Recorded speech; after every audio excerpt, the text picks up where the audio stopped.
¿Qué tal, amigos de Chimborazo? La señal de TV Sultana nos permite estar en sus hogares. Nos acompañan Carlos Vaca, Diego Guzmán y Oscar Bonilla, miembros de la Comisión 30S, que se encargó de averiguar quiénes estuvieron tras los sucesos del 30 de septiembre de 2010. Lo sabremos aquí. Bienvenidos.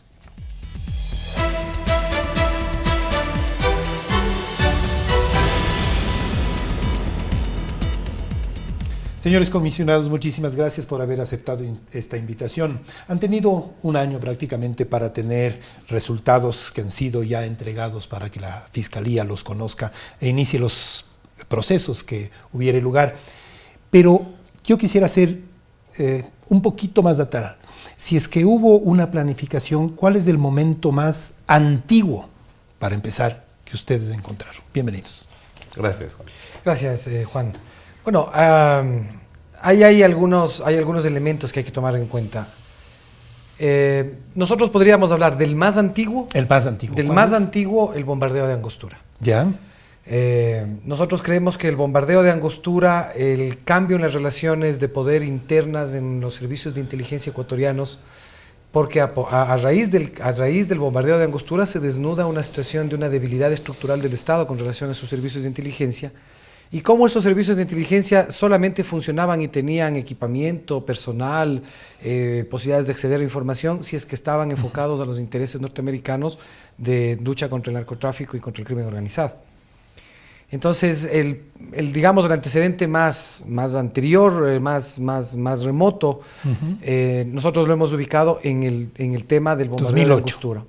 En el tema del bombardeo de Angostura y en el tema también de la no renovación de la base de Manta, que afectaba también intereses concurrentes con los producidos en el bombardeo de Angostura. Y en el elemento de que estos hechos, especialmente el bombardeo de Angostura, pretendió convertirle al Ecuador en un actor militar del conflicto colombiano. Yeah. Además de la violación de la soberanía, le pretendió convertir en un actor militar. Ahora, nosotros en la investigación y en la reflexión que hemos hecho alrededor de eso con expertos y con políticos y con académicos, algunos de ellos incluso hablan de que esta conspiración, de esta incomodidad por la presencia del presidente Correa y del gobierno de la Revolución Ciudadana, se remonta incluso antes de estos hechos, es decir, se remonta incluso desde el mismo establecimiento del gobierno y de cómo el gobierno, cuando, por ejemplo, dicta su segundo decreto ejecutivo convocando a una consulta popular para consultarle al pueblo si quería refundar el Estado a través de una nueva constitución, ya eso empezó a generar ¿Cómo se juntan todos estos actores tan disímiles, digamos, como militares, policías, CONAIE, MPD, medios de comunicación, exbanqueros? ¿Cómo se juntan alrededor de fechas tan remotas, digamos, como Angostura? Hay un análisis que hizo un muy importante pensador ecuatoriano, Alexei Páez Cordero, caracterizando esto. Que en paz descanse, nuestro querido y respetado hermano Alexei, que en paz descanse, seguramente nos estará escuchando en este momento. Y pensará, o sea, que ese pensamiento, ese análisis que él generó es efectivamente adecuado y ahora lo estamos constatando. Él hablaba de un golpe de Estado transgénico y aludía justamente a esta extraña combinación de actores. Pero estamos hablando de que había un proceso de transformación estructural del Estado. Y había un proceso de transformación estructural de la economía y había un proceso de transformación también de las relaciones de poder. En el contexto de este gran proceso de transformación, hay fuerzas que se van quedando rezagadas. Y estas fuerzas, o sea, son de distintos orígenes, son de distinto carácter, pero se vinculan en su resistencia al proceso de transformación. Se vinculan en su incapacidad de trascender de lo que fueron sus formas de lucha, su mundo conceptual, hacia una situación determinada por la contemporaneidad que demandaba una visión completamente diferente y una actitud completamente diferente y, consecuentemente, una capacidad y una voluntad política para ejercer la democracia completamente distinta de todo lo que anteriormente había acontecido. Entonces, ¿esta confabulación transgénica culmina en el 30S, 2010? No. A ver, todo esto empieza por esta resistencia al cambio de grupos de poder, de grupos políticos, de grupos empresariales especialmente vinculados a medios de comunicación. Esa insatisfacción tenían que conducirla de alguna manera Ellos ya sabían lo que querían, pero ¿Los salariales del pretexto? Para poderlo articular, tenían que tener una herramienta, y esa herramienta fue los medios de comunicación, algunos de ellos, por supuesto, que a través de sus diferentes manifestaciones de prensa, en todos sus estamentos, escrita, televisada, radial, pues manifestaban o hacían creer a la gente que vivíamos en un estado de autoritarismo, que íbamos a parecernos a determinados países, que aquí se coartaban las libertades, en fin, un poco más, y querían hacernos creer que vivíamos en una dictadura a pesar de que habíamos venido de algunos procesos electorales. Sí. ¿Y qué sucede?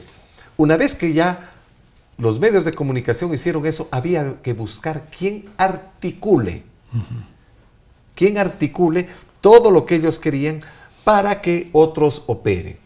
Es entonces cuando de aquellas reuniones, varias reuniones que se realizaron, ¿cuántas han contabilizado en diferentes lugares, desde Miami, en Quito, fuera de Quito, en fin, múltiples reuniones. ¿Pero hay un hilo conductor entre estas reuniones? Sin duda un hilo conductor. Entonces es cuando dicen, bueno, ¿y a quién tenemos que hacer que se alce? ¿Quién tiene que levantarse?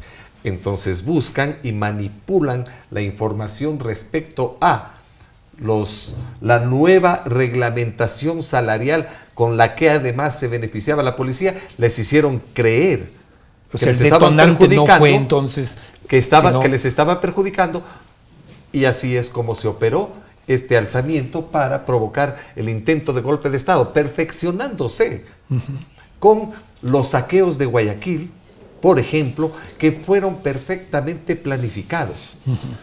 Esos saqueos, a través de esos mismos medios de comunicación, debían ponerse en conocimiento de toda la ciudadanía para que se replique en todas las ciudades y así estar en una situación de violencia, de caos, de descontrol. O sea, la confabulación vemos por un montón de razones, anterior al 2010, explota, pongámoslo entre comillas, con el tema salarial.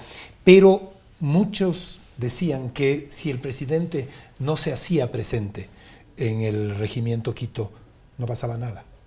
¿Lo vieron así ustedes? Juan, ahí hay un elemento que además quisiera acotar antes de contestar lo que me preguntas. Ese hilo conductor con el que están articuladas todas estas reuniones y todos estos elementos es el hilo conductor de terminar con el gobierno del presidente Correa. O sea, ese era el fin último.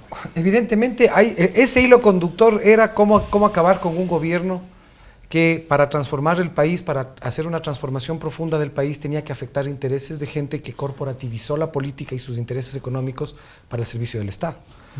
Entonces ahí estaban los educadores de la UNE, se consideraban afectados por la ley de educación. Los periodistas, los medios de comunicación, no los periodistas, los medios de comunicación privados se consideraban afectados por la ley de comunicación. Los trabajadores, los servidores públicos por la ley orgánica de servicio público. Es decir, todos fueron confluyendo hacia construir un enemigo común al cual había que acabar, al cual había que someter. Entonces, no es extraño que aparezcan estas amalgamas de personas que no son amigas, por eso son transgénicas, porque no es que son amigas y son compatibles entre ellas, pero tienen un enemigo común, construyen en el imaginario un enemigo común, que en este caso era un gobierno que llevaba adelante una transformación.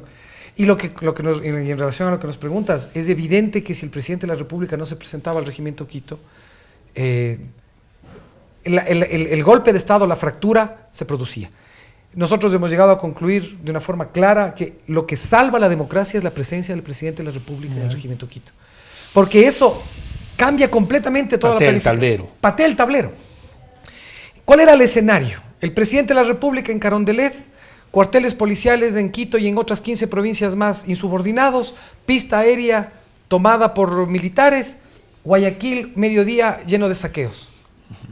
País ingobernable, en pocas horas se deterioraba la gobernabilidad del país y el presidente de la República ya no podía continuar en el gobierno.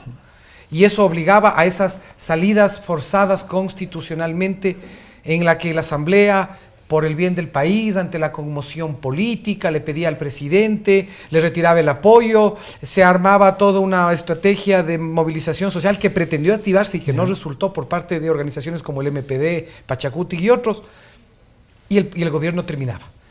Es eso que el presidente, ahora, no que fue entendido como una imprudencia, como una locura, como un acto de prepotencia, como una demostración del carácter autoritario del presidente. Es eso lo que salva la democracia. Ya. Porque si él no se presentaba en el regimiento Quito... También no la reacción que hubo, la reacción ciudadana, es decir, tal vez una ficha con la que no se jugó nunca. Sin duda, pero cuando hablamos de la presencia del presidente de la República en el regimiento Quito, hablamos de un presidente ejerciendo uno de los principios básicos de la democracia, que es el diálogo.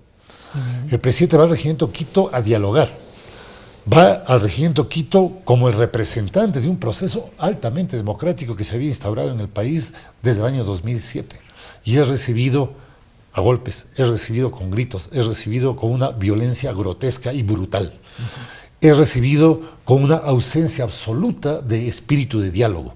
La violencia que se ejerce contra el presidente de la República excluye ese elemento y atenta consecuentemente contra la voluntad democrática del más alto dignatario del Estado, que desea conversar con las personas que engañadas estaban presentando un pliego de demandas que no era de ninguna manera correspondiente con la gestión de la política pública que el propio Estado había impulsado al interior de la policía. Ese es el escenario que tuvimos el 30 de septiembre y que se fue desplegando en todo el país.